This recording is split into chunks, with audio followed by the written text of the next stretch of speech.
simama juu. Inua mikono yako yote miwili kuelekea juu mbinguni.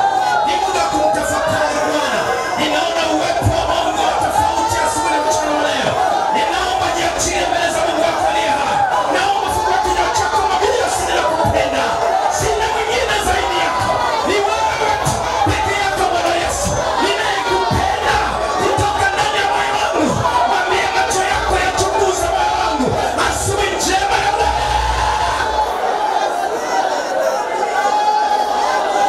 Jesus.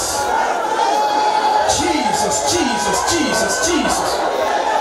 Jesus. We declare your love, O living Jesus. We declare your presence this morning in your house, O living God. Thank you for your presence. Thank you for your power.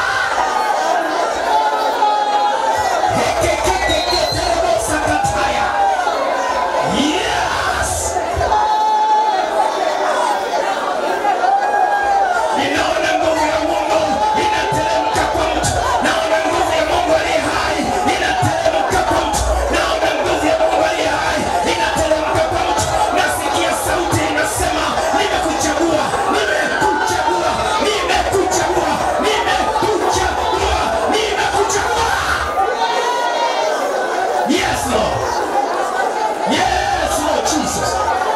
Yes, umechaguliwa, umechaguliwa, umechaguliwa, umechaguliwa.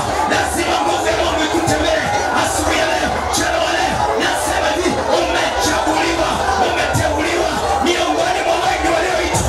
Umeteuliwa kwa jina la Yesu. Nasema hivi, iko nguvu ya Mungu juu yako asubuhi na mchana. Yes, Lord. Jesus, Jesus, Jesus, Jesus, Jesus. Sante Yesu, Sante Yesu, Sante Yesu, Sante Yesu, Sante Yesu, Sante Yesu, Sante Yesu, Sante Yesu, Sante Yesu, Sante Yesu, Sante Yesu, Sante Yesu, Sante Yesu, Sante Yesu, Sante Yesu, Sante Yesu. Na sauti inasema sikuachi, sauti inasema sikuachi. Hata kama wamekukataa, mimi sikuachi. Hata kama wamekuacha, mimi sikuachi. Wewe ni wa kwangu, wewe ni wa kwangu. Nimekuteua, nimekuteua miongoni mwa wengi. Sikuachi, sikuachi. Jesus, Jesus. Yes, Lord. Yes, yes, yes, yes, yes, yes, yes, yes, yes, yes, yes, Lord. Sante Yesu. Hallelujah, Lord. Yes, Lord. Jesus. And we are calling upon your wonderful name. We are calling upon, Lord, your wonderful name. Come down, come down.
Inua mikono yako yote miwili juu.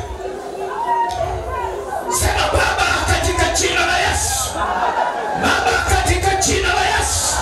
Asubuhi ya leo, mchana wa leo, niko mbele yako, mbele ya madhabahu yako takatifu na kuhitaji Yesu. Sikuja kwa ajili ya mwingine yeyote yule. Nimekuja kwa ajili yako Yesu.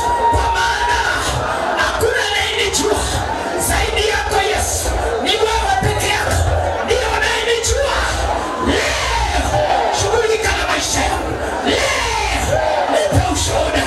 Leo nitukuze jina lako katika jina la Yesu Kristo mwana wa Mungu aliye hai. Kila mmoja sema amen. Luka sura ya 18 mstari wa kwanza. Luka sura ya 18 mstari wa kwanza. Mstari wa kwanza.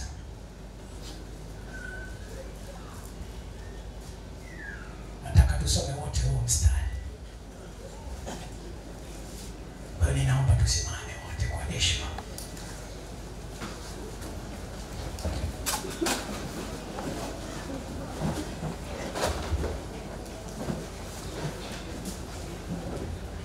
Hesabu mpaka 3 tusome wote kwa pamoja.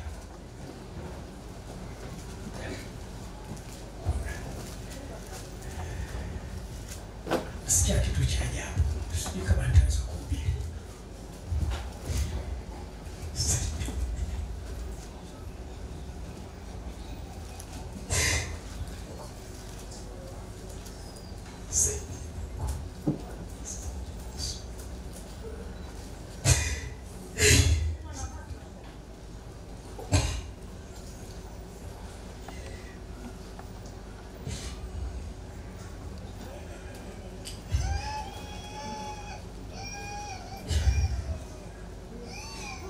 Luka sura ya 18 mstari wa kwanza. Nitahesabu mpaka 3. Naomba sote kwa pamoja tusome huu mstari. 1, 2, 3.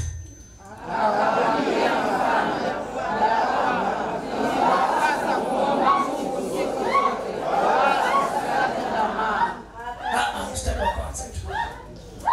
Turudie. 1, 2, 3.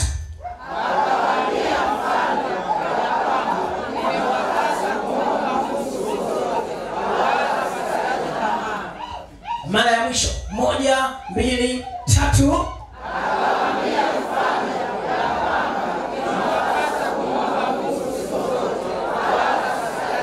Ndio mkono wako wa kuume juu, sema kwa maana neno la Mungu li hai, tena lina nguvu, tena lina ukali kuliko upanga wowote ukatao kuwili, tena la choma hata kuzigawanya nafsi na roho na viungo na mafuta yaliyomo ndani yake, tena ni jepesi kuyatambua mawazo na makusudi ya moyo. Sema Bwana Yesu, kwa neno hili leo ni zamu yangu. Kwa neno hili leo ni zamu yangu. Ushuhuda leo ni zamu yangu ya ushuhuda. Napokea katika jina la Yesu. Amen. Yesu makofi wakati unaketi kwenye kiti chako. Biblia yangu inasema, naamini na kwako iko sawa sawa na mimi. Mungu anisaidie. Akawaambia mfano ya kwamba imewapasa kumwomba Mungu siku zote, wala wasikate tamaa. Akasema palikuwa na kazi katika mji fulani, amchi Mungu wala hajali watu.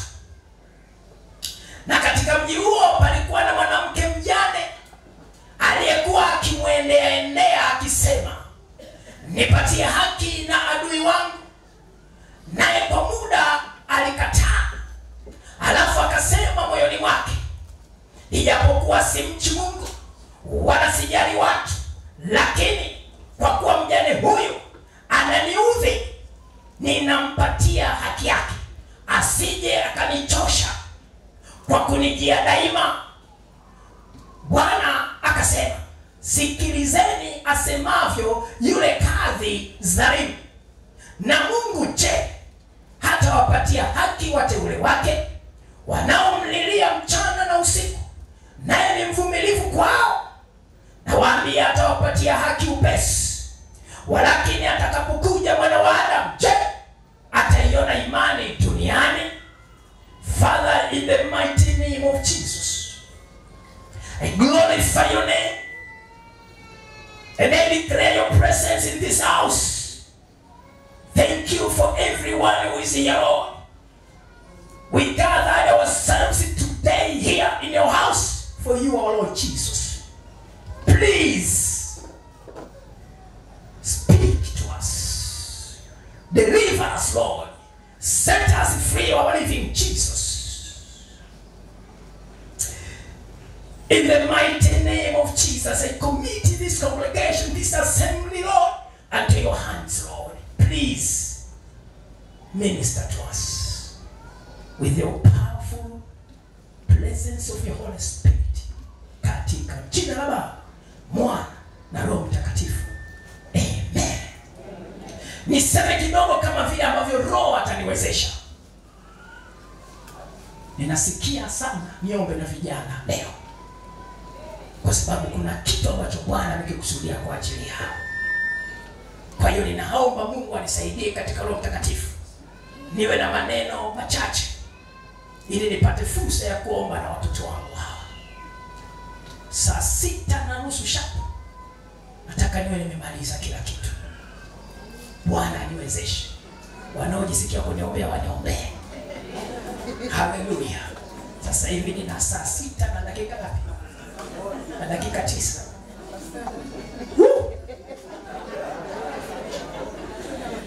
Mkinizamisha rohoni, Roho atafanya anachotaka. Kwa hiyo naweza nikamaliza saa 8 hapa. Swala si kwamba tumalize kwa sababu ya muda. Swala tumalize kwa sababu Bwana amekamilisha zoezi lake. Maana huko tulikotoka tulikuwa tunaenda na muda. Bwana akubariki sana. Kwa jina la Baba na la Mwana na Roho Mtakatifu. Alafu tukatoka kama tulivyoingia. Nakumbuka enzi hizo na sisi tunafanya appointment. Lakini tumesali. Bwana Yesu asifiwe sana. Swala si muda. Swala ni Mungu aliye hai ajiridhishe na kujilinda katika maisha yetu. Usiangalie muda. Anayeangalia muda ni mtu anayekwenda na ustaarabu wa dunia hii. Asiangalia muda, anakwenda na ustaarabu wa mbinguni. Sema amena. Biblia inasema ya kwamba Yesu Kristo anasema hivi, akawaambia mfano huu: imewapasa kumwomba Mungu siku zote pasipo kukata tamaa. Akasema palikuwa na kadhi mmoja dhalimu. Kadhi maana yake ni hakimu wa kidini. Hakimu wa kidini anaitwa kadhi. Anasema palikuwa na kadhi dhalimu, hamchi Mungu wala hajali watu. Sifa zake hizo. Hamchi Mungu wala hajali watu. Lakini palikuwa na mwanamke mjane. Huyu mwanamke mjane alikuwa anamwendea huyu kadhi, hakimu wa kidini, ili ampatie haki yake na maadui zake. Maana yake ni kwamba kuna watu walimdhulumu huyu mama mjane. Inawezekana alipoondokewa na mmewe akawa amebaki peke yake na kilio cha kuondokana na mmewe. Bado inawezekana mashemeji, bado inawezekana marafiki wa mumewe wakaja wakakomba mali. Wengine wakakataa kulipa madeni aliyokuwa mume anadai. Mama akabaki na watoto, hali ikawa ni tete. Alipopata ufahamu akasema ngoja nimwendee huyu hakimu ili afanye maamuzi ya haki, niweze kupata haki yangu, niishi na watoto wangu. Biblia inasema yule mama akamwendea kadhi, akapiga kelele kwa kadhi. Biblia inasema kadhi wala hakustuka wala kujisumbua na yule mama, akamwacha endelee na mambo yake. Lakini kuna jambo moja la msingi ambalo nataka asubuhi leo yale mimi na wewe tulizingatie. Biblia inasema ya kwamba yule mama hakuacha kumwendea yule kadhi, hata kama hajali watu, hata kama mchi Mungu, lakini yule bibi akaendelea kumfuata yule kadhi. Akaenda kwa kadhi, akagonga hodi, nipatie haki yangu. Akakataa. Akamwendea tena, nipatie haki yangu. Akakataa. Akamwendea tena, nipatie haki yangu na adui zangu. Akakataa. Akamwendea tena, nipatie haki yangu. Akakataa. Akamwendea tena. Biblia inasema yule kadhi dhalimu ilibidi atoke ampatie haki yake yule bibi, kwa sababu vile anavyomwendea, anapomchosha, anapompigia kelele. Akasema kwa hilo mimi nitampatia haki yake, si kwa sababu namuogopa Mungu, si kwa sababu naogopa watu, kwa sababu ananisumbua, kwa sababu ananiudhi kwa kunijia kila wakati ili niondokane na hii kero. Ngoja nimpe haki yake. Bibi yule akapata haki yake kwa sababu tu amekuwa akimfuata. Nataka nizungumze na mtu hapa asubuhi leo. Hiyo ni mfano ambao Yesu akautoa kwa watu wa mataifa wasiomjua Mungu, lakini bado swala la msingi alikuwa anaweka mfano wa kuweza kufundisha somo lake juu ya kutokukata tamaa.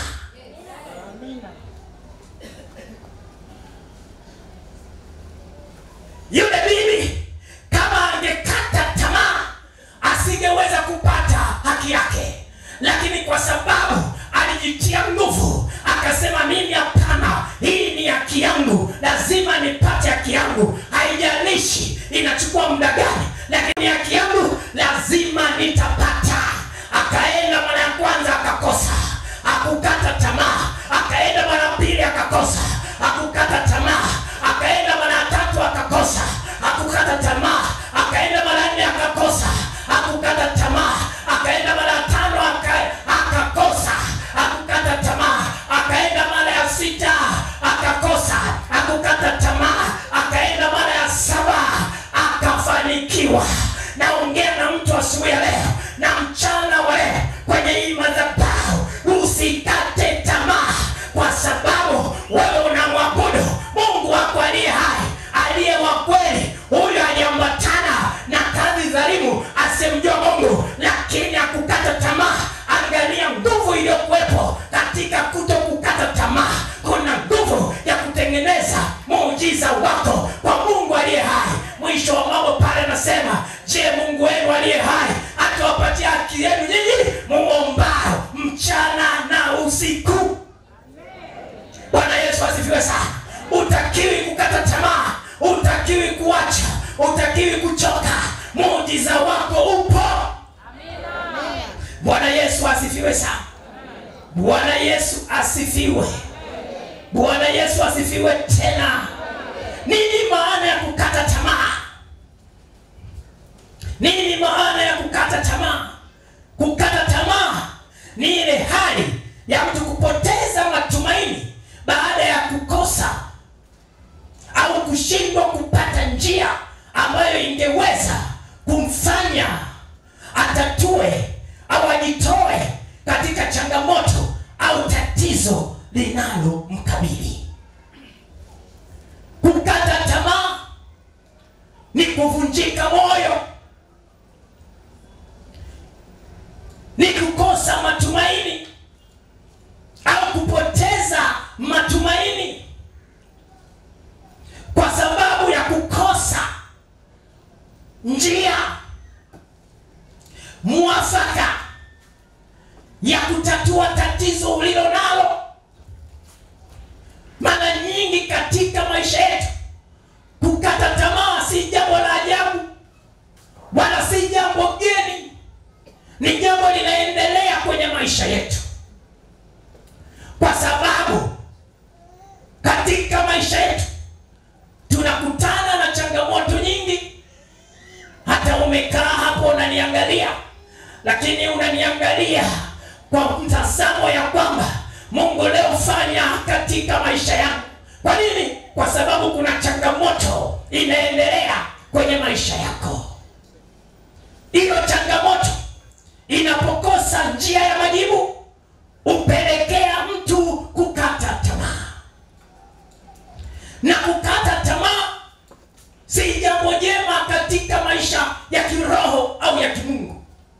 Maana Mungu katika maneno yake anasema wazi, kukata tamaa ni dhambi. Kwa nini Mungu ameamua kutamka hilo neno? Kwa sababu Mungu anaelewa kwamba watu wengi watapoteza miujiza yao na fursa yao kwa sababu ya kukata tamaa. Kwa hiyo Mungu anajua ya kwamba anakupenda. Mungu anajua kwamba ana uwezo wa kufanya sawa na changamoto yako ulionayo. Mungu anajua kwamba analo jibu kwa ajili yako. Na kwa sababu hiyo anatangaza kwamba usikate tamaa. Kwa nini unasema usikate tamaa? Kwa sababu ana uhakika kwamba anaweza kufanya katika maisha yako. Amen. Bwana Yesu asifiwe sana. Nataka uungane na mimi asubuhi na mchana wa leo. Achana na kuvunjika moyo. Achana na kukata tamaa. Mungu anayo majibu kwa ajili yako. Mungu anao muujiza kwa ajili yako. Nataka nikwambie kwamba wapo ambao walikata tamaa na wakaharibu mwelekeo mzima wa maisha yao. Lakini wapo waliovumilia. Wapo waliogangamala na mwisho wake wakafanikiwa. Nataka nikwambie asubuhi ya leo, kwa ndio lengo la somo langu asubuhi ya leo, nataka kukutia moyo. Inawezekana. Inawezekana. Usivunjike moyo. Pambana na mimi hapa. Ungana na mimi. Nitakusukumiza. Haleluya. Na utapokea tu. Wala hakuna shida yoyote. Kama nataka niseme na mtu ambaye mguu mmoja uko ndani, mguu mmoja uko nje, nasema uko hapa, ingiza miguu yako yote miwili. Hapa kuna uhakika. Bwana Yesu asifiwe sana. Bwana Yesu asifiwe. Uko muujiza wako. Acha kuvunjika moyo. Acha kurudi nyuma. Umechagua fungu lililo jema. Pambana. Bwana Yesu asifiwe. Napenda msemo unaosema amehukumiwa kufa na tai shingoni.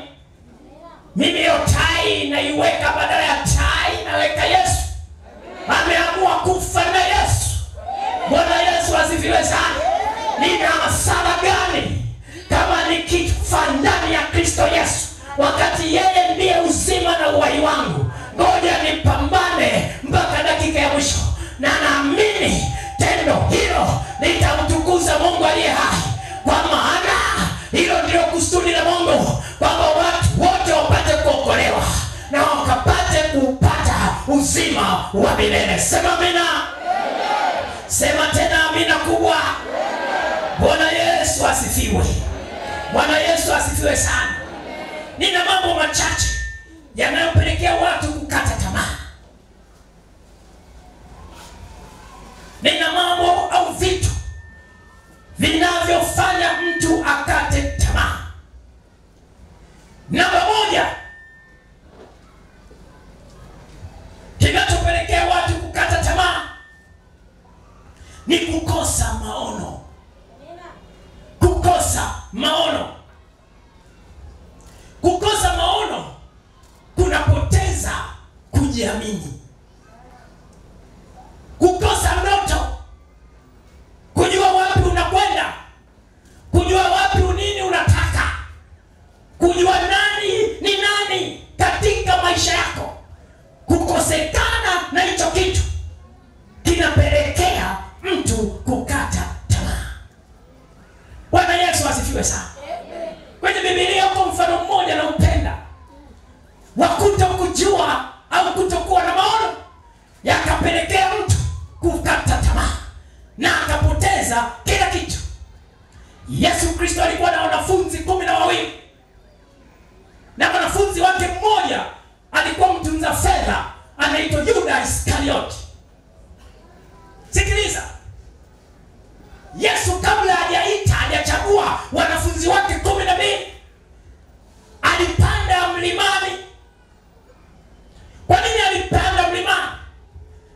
Yesu alikuwa anataka kuwasiliana na baba yake, kwa sababu hakuja duniani kwa bahati mbaya. Yesu alikuja duniani kwa maono maalum ya kumwokoa mwanadamu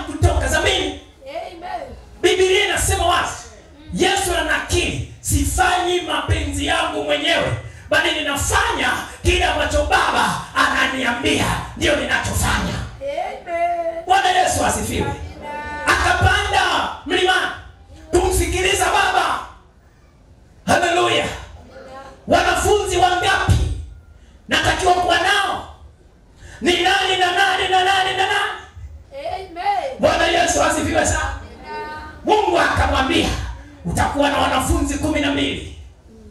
Na katika hao wanafunzi 12, ngoja nikuoneshe. Akamletea TV pa. Unamuona huyu anaitwa Petro Simoni. Unamuona huyu anaitwa Yuda, mwana wa Yakobo. Unamuona huyu anaitwa Andrew. Unamuona huyu anaitwa Mathayo. Unamuona huyu anaitwa Yuda Iskarioti.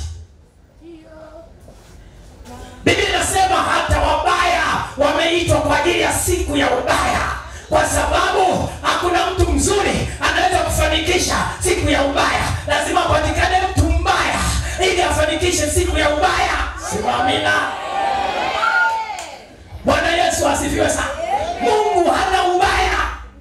Akitaka mambo yasiyofaa yafanyike kwa mtu, inabidi akope kidogo.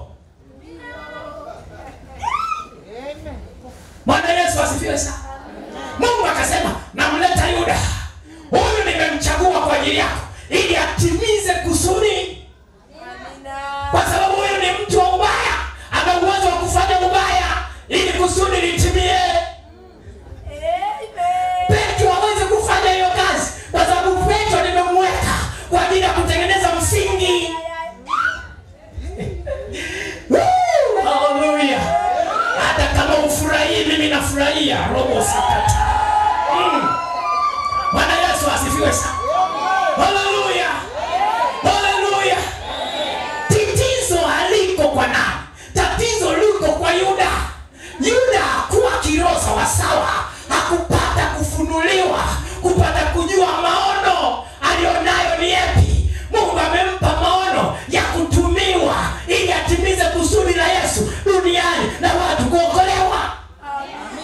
Huyo Yuda alipewa nafasi nzuri ya ushuhuda, ya kwamba kupitia mimi duniani watu waliokolewa. Maana mimi nilifanyika daraja la Yesu Kristo kusulubiwa, akafa, akazikwa, akafufuka siku ya tatu, wanadamu wakapata kuokolewa. Yuda hakupata hayo maono. Yuda angepata hayo maono, asingekata tamaa, asingejinyonga.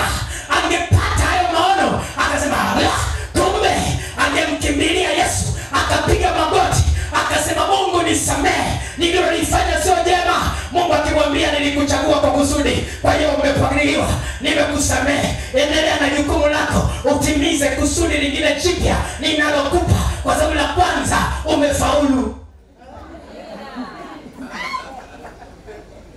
Sema amina. Lakini kilichosababisha Yuda Iskarioti apoteze, ajinyonge, afe, ni kwa sababu alikosa maono.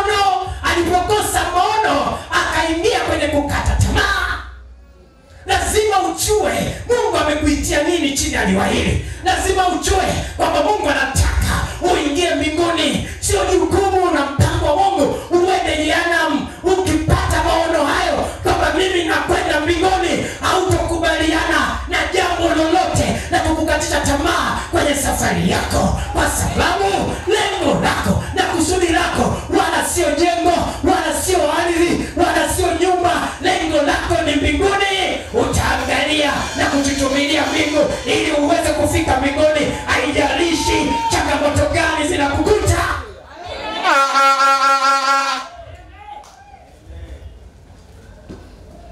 Bwana Yesu asifiwe. Bwana Yesu asifiwe sana. Bwana Yesu asifiwe.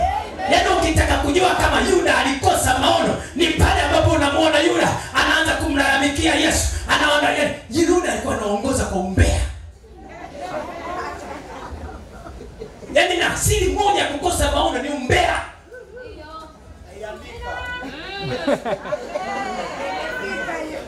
Na kuhakikisha mtu mwenye ndoto, mtu mwenye maono hawezi kupoteza muda wake kwenye umbea, kwa sababu anajua kilichokuwa mbele yake ni nini.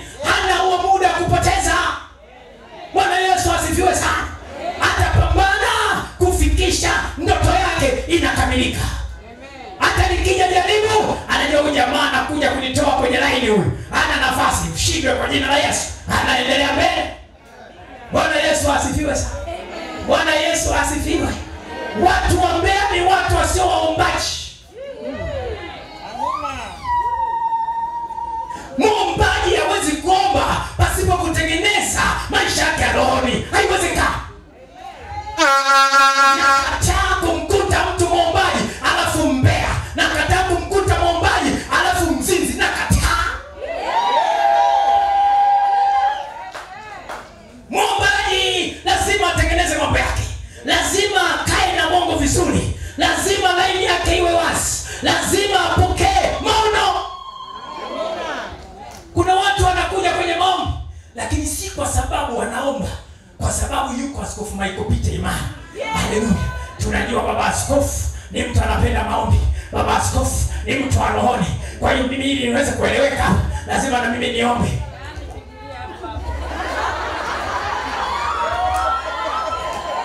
Umeambiwa nena. Sasa nena, toa sauti. Tunaomba reke basakata. Hitokobo sakataya. Na nena sio.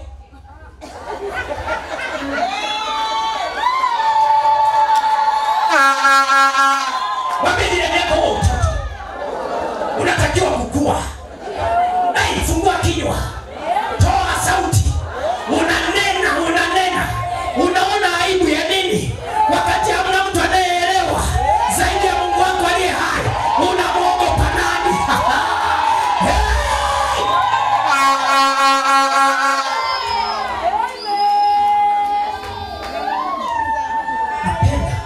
Napenda nihubiri kama baba askofu. Napenda na mimi niombe kama baba askofu. Kikombe utakiweza. Sio swala tu la kuhubiri. Sawa, hii ni safari, hii ni safari. Uliza historia. Tulianzia wapi?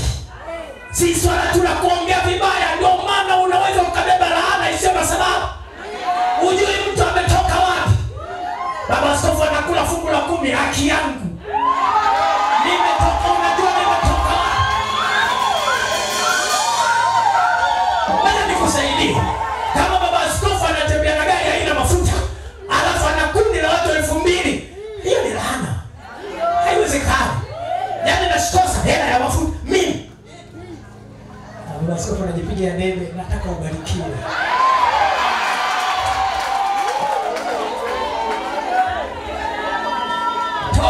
Unaingiza huko kidogo. Natoka kidogo unachomeka kule. Mambo yanaenda sawa sawa.